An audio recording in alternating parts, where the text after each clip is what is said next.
So I was thinking today about my dilemma and not making up my mind about things, especially when it comes to how in the world to live my dreams. I haven't shared what they are. I've just kind of told a little bit here and there. To like end goal, my dreams would take winning the lottery and then opening a huge business. So until that happens, how am I going to do something now that would make sense and possibly make me a living? So I was thinking when I was a kid, I decided I wanted to become a filmmaker when I was 10. I grew up super religious. We were allowed to see some movies in the house, but I never went to my first movie theater till I was around 10 or 11 years old. And that first movie was E.T. And there was something about being in that theater and turning around and seeing all the kids' faces just in absolute joy and delight as they watched this little alien. Steven Spielberg became my favorite director right then and there. And I quickly learned that filmmaking was a thing. Prior to that, I was very interested in theater. I was in a lot of plays in school, very interested in theater, and I'd put on little plays at recess even, and I'd write a lot. Didn't ever have my own camera. We had like a family little whatever they're called, Instaclit camera, but that wasn't a thing until later on. But right then and there, I knew what I wanted to do, and other than also wanting to be a writer, that's always what I wanted to do. So in my senior year, I was lucky enough, I went to 5 different high schools, lucky enough my senior year to get into a school that had a film and TV class. I was in high school in the late 80s and early 90s. I graduated in 92. So even having a computer in the school was kind of a big deal. I do remember a computer lab the last year in high school, and I'm sure we probably had them somewhere years before that, but I never used them before that. And at that point, I had no interest in computers. The girls were taking typing classes, and anything computer was just kind of outside what most kids thought about. So, but I was lucky enough to get in a film and video and TV class and even a radio class. I had a professor named Mr. Moore, Fred Moore.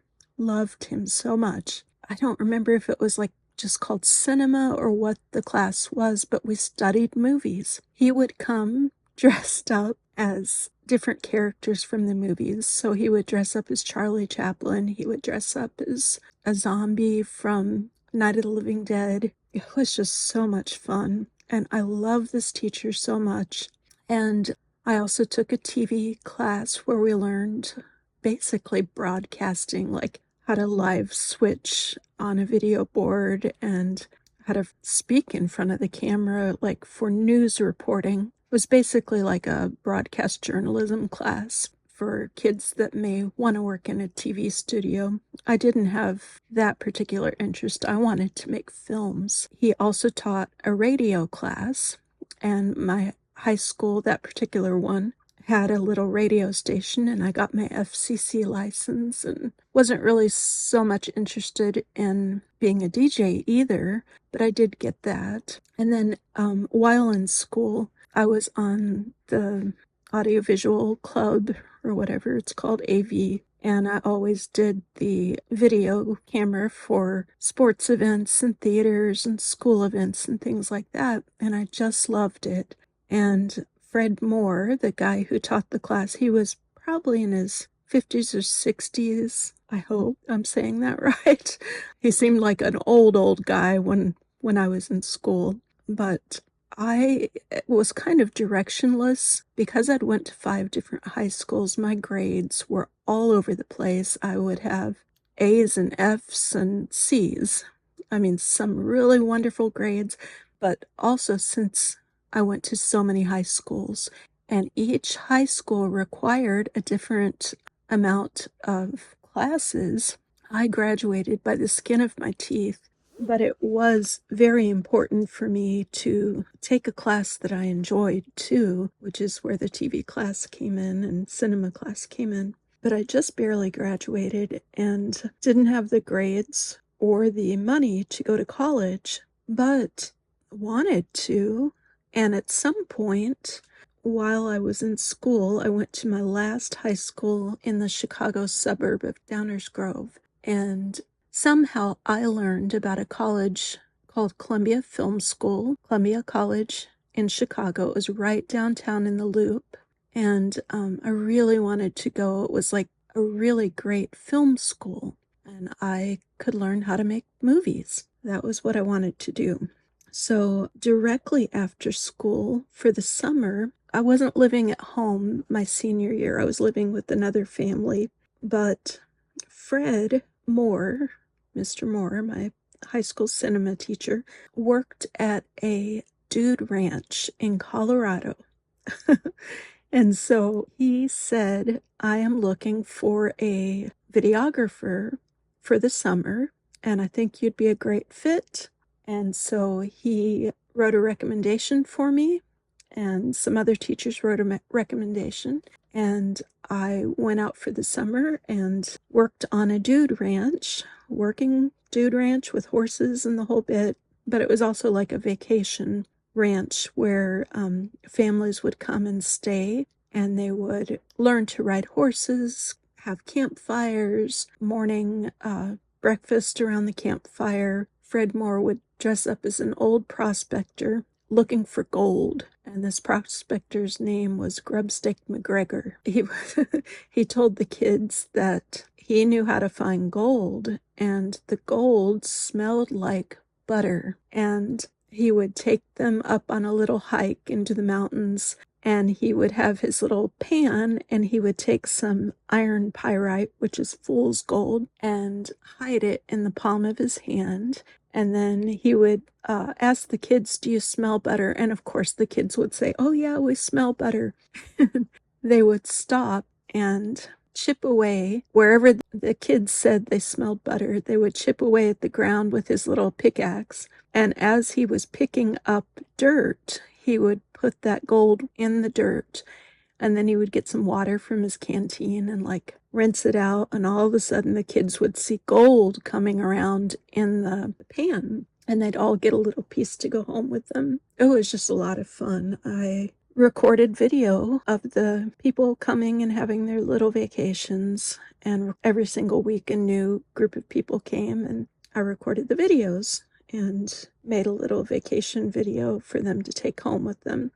And back then it was on a VHS camera, so like a huge gigantic camera you put on your shoulder. I could not carry the thing today, but like actual VHS tapes went into it, and then we edited them on linear editing machines. So not like Final Cut or Premiere that you use today. It was old school tape to tape editing.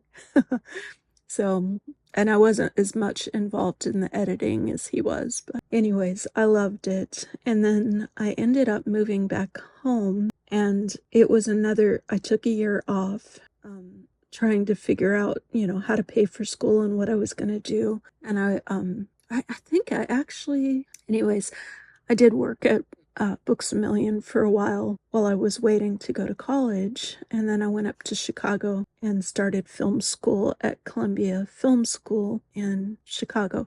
Wonderful school, at least it was back in the 90s. If you have the chance to go, I totally recommend it, and you're Midwestern Chicago area, definitely go there. It was a wonderful school. Back then it was like one floor, and then another floor was like the editing department at the school. So anyways, I loved it. Had a great teacher named Lou Anastas, and still Facebook friends with him today. And they have a creative writing department. It was just known as the fiction writing department back then, but it was stellar. It was so good, and I learned a lot about writing. That was my minor while I was there. Anyways, I was one of only a handful of girls there. There was maybe 3 or 4 girls, and we learned on an old Bolex camera, 16 millimeter Bolex, and you bought 2 minute, maybe 2.5 minute reels of 16 millimeter film, silent, to go in the Bolex, and you'd have to send them off. You recorded your thing, and then you send them off and wait 2 weeks or so for them to come back from the film lab in LA. And then you took your film and put it up on reel to reel and literally cut with a razor blade, and you spliced it together with splicing tape to make your cuts, and you watched in a little moviola. So much, much different than things are today. And filmmaking is a collaboration no matter what. It takes a group of people, and of course I wanted to direct. I still have those aspirations, and was also very interested in cinematography and writing. As far as editing goes, I learned to do it, but I much preferred cinematography and directing and writing. And I ended up having to leave school for a couple reasons, mainly lack of money. And for the next few years, I took several different classes at different colleges throughout the country, just trying to get those general credits under my belt. And then the last few years, digital was starting to come out. And so a lot of what I learned before was not relevant because everything was going digital. And so I went to UNLV and finished my degree there and kind of retook everything,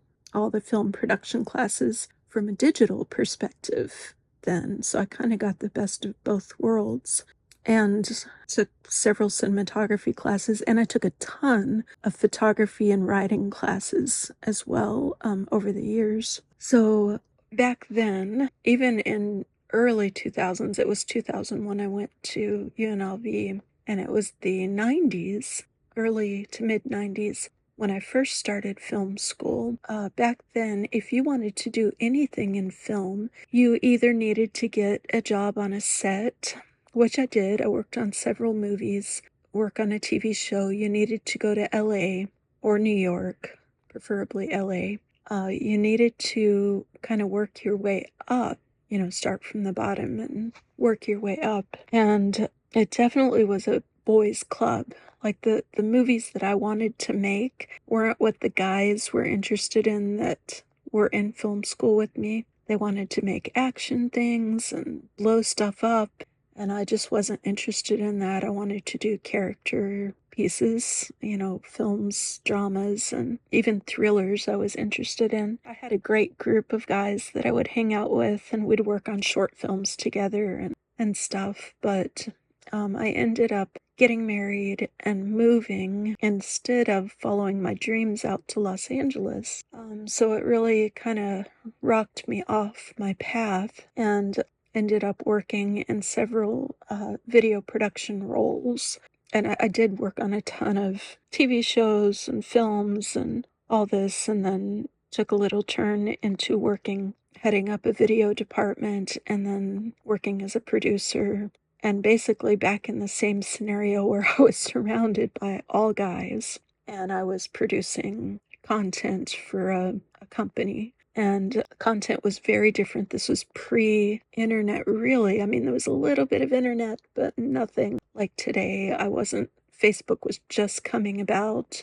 But so since then, and since I moved to Florida, I haven't been doing a lot in my field, but that's still my dream. And it's shifted a little bit in that I would like to help women and girls, especially, learn to make films and movies too. And so, back then you needed a huge community around you, to get you to the next job and you needed a ton of money to be able to produce things, even the smallest little short, can cost $1 million, can cost at least several $1,000s to do a, no budget short. And I've kind of been stuck in that mentality of that's the way things are working and not really thinking, my gosh, now we have YouTube. All these people that have come up since I have moved to Florida are, they've gone from kid to creators to millionaires making content on the internet. And it just hit me today how this huge opportunity to at least get started is really passing me by. Like, at the least, I can share my knowledge about film and video and writing and photography. And so that's what I'm going to do. I decided today I'm going to start just sharing what I know. I'm not sure how it's going to look, but I'm going to start coming up with a plan and making it happen, a video a week at least. This has shown me doing a video every single day for 100 days, even though it's not turning out exactly like I wanted it. At least I'm sticking with it. It's showing me that I can set the time aside and do something every single day. And to get it to the level I want, I'll probably only do 1 or 2 videos a week. But, that's a start. And I can start by creating tutorials for what I know. So I know most of the video editing programs really well. I know Photoshop really well. Know what it takes to make a film, what it takes to write a screenplay, and even short stories and novels, and how to produce documentaries. So that's what I'm going to do. I'm starting there and I'm excited. I'm feeling like at least I'm taking what I can do, which is knowledge, and I have access to. I mean, I've recorded this everything on my iPad instead of using my actual audio and camera equipment, which I should be doing. But I have the equipment necessary just to record a simple video for it. So yeah, there's no sense in not at least starting. So that's what I'm going to do. And I will update as it goes along. I'm going to finish out my 100 days. I don't know what's going to become of this after the 100 days. I probably won't continue every single day, but I will do something on this channel too. Just kind of this is what I'm doing or reading or whatever. Or I really enjoy talking about things like manifestation and personal development and all that. And I think it will be interesting to see somebody that's at the bottom work their way up as far as personal development and manifestation and all that. You see a lot of these people that are making millions and they're easily master manifestors and the best of the best in personal development. And I'm not there right now. I'm not at the bottom, barely making my bills right now. So, and the 100 days is not going the way that I wanted it to, and it's completely my fault because I got a lot of stuff going on, and frankly, I think it was a little ambitious to have a huge life change in that time, but I've done 2 things, which is to get the videos up every day and become conscious of my faults and being unconscious a lot of the time, kind of sleepwalking through my days, not having clear goals and stuff. So anyways, that's what's going on. That's my plan, and I'm sticking to it. And I will upload again tomorrow.